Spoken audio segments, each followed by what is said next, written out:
Hoy! Ano ba yan? Bakit? Bawal yan. Hello mga mamis, pagkasundo nga namin kay Kyle sa school, sakto naman dumadating nga yung parcel ko. Ito pala yung mga free sample ko kay TikTok. Natatambakan na nga lang talaga ako, paano ba naman kasi araw-araw nga ay may dumadating sa akin ganito. Minsan pa nga mas madami pa dito, Diyos ko po. Alas 7 na nga ng gabi pero may kumakatok pa nga din talaga dito sa gate. Kaya madalang na lang din talaga akong mag-Facebook. Ano ba naman kasi tambay talaga ako sa TikTok, Diyos ko po. Kaya minsan sa mga nagme-message sa akin, hindi ko na rin talaga ma-reply. Ano ba naman kasi araw-araw gumagawa talaga ako ng video. Kasi hindi lang naman isang video yung ginagawa ko dito. So, bali ito nga talaga yung pinakagusto ko sa lahat. Back massager nga ito na kahit saan mo nga dalhin ay pwedeng-pwede. Next na ipapakita ko naman sa inyo ay itong tripod. Mas napapadali talaga yung pagbi-video ko kapag ito yung gamit. So sa mga nag-uumpisa pa nga lang mag-vlog or kaya naman affiliate, mas maganda nga talaga kung ganito nga yung gagamitin nyo. Pag may mga free sample nga ako, dito talaga ako kinikilig. Pag ganitong mga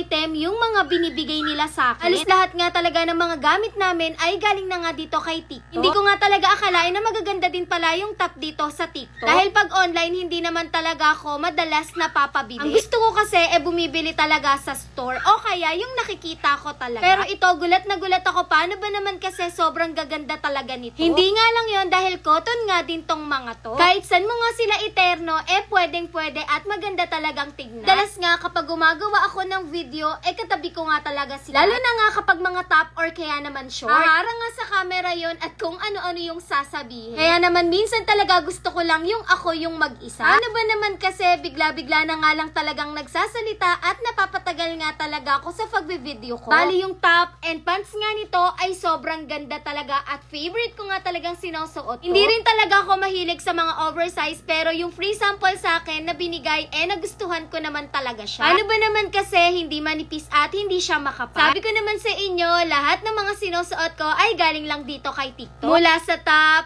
hanggang dito nga sa shoes ay kay TikTok lang talaga galing yan. Hindi ko na nga rin kailangan magsuot ng bra dyan. Paano ba naman kasi padded na nga talaga tong top na to. Skirt naman, hindi siya manipis at hindi makapal. Sobrang cute nga din talaga nitong terno na to. Alam nyo ba na gustong gusto ko nga din talaga tong sinusuot. Paano ba naman kasi napaka-comfortable lang talaga niya. Dahil hindi siya masikip at hindi siya ganon kakapal. Terno nga din pala dito na dapat nga kekay. Kaso nga sobrang laki pala nung napili kong size. Kahit sa akin nga din talaga ay malaki. Kahit nga dito sa short na to ay kasya pa din si Kyle Char. Naging gangster na nga lang talaga ako. Sobrang ganda pa naman to dahil si Kyle nga yung pinapili ko ng color at design. Madami talagang magaganda dito sa TikTok. Kahit itong ang cargo pants, hindi ako mahilig magsuot ng ganito. Pero nung sinukat ko nga, bigla na lang talaga akong napawaw. Hindi lang din pala ako yung meron dahil meron nga din pala yung daddy ni Kyle. Sobrang masarap mag-affiliate pero minsan talaga ay nakakapagod pero hindi tayo susuko. Kailangan natin kumayo dahil meron tayong mga anak na akala nila ay mayayaman sila, Diyos ko po. So eto naman pala yung sa daddy ni Kyle. Sakto nga lang sa kanya, hindi maluwag at hindi masikip at gusto nga lang niya ay comfortable din siya. Alitwin na nga talaga kami dito. Hanggang dito nga sa raincoat ay nabibigyan din tayo ng sample. Alam nyo ba na hindi lang din ako yung nakikinabang dito sa mga free samples ko. Dahil binibigay ko nga din to sa family ko lalo na nga kapag kailangan nila. Kahit itong earrings na sinusuot ko ay galing nga lang din to sa sample. Nagustuhan ko talaga siya dahil hindi siya nagpe-fade. Maganda siya, hindi siya masyadong maliit at hindi masyadong malaki. Kahit sa case ng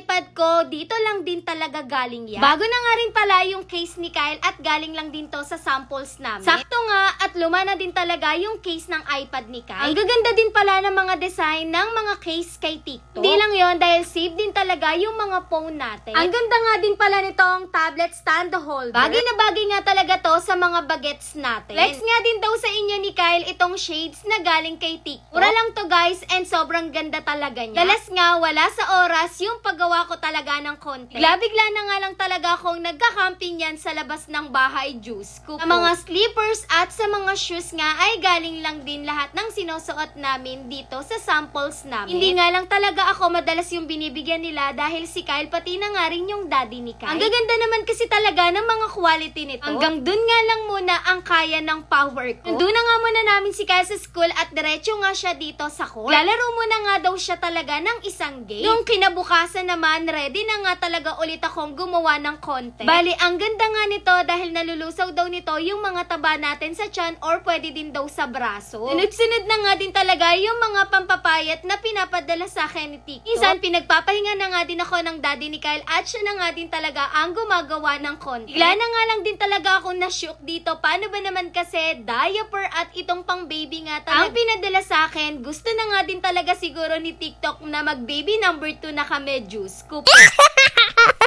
Abang nga kayo dahil ipapag-giveaway nga talaga namin halos lahat ng natatanggap namin. I-share namin sa inyo yon. Yun lang. Thanks for watching. Bye-bye!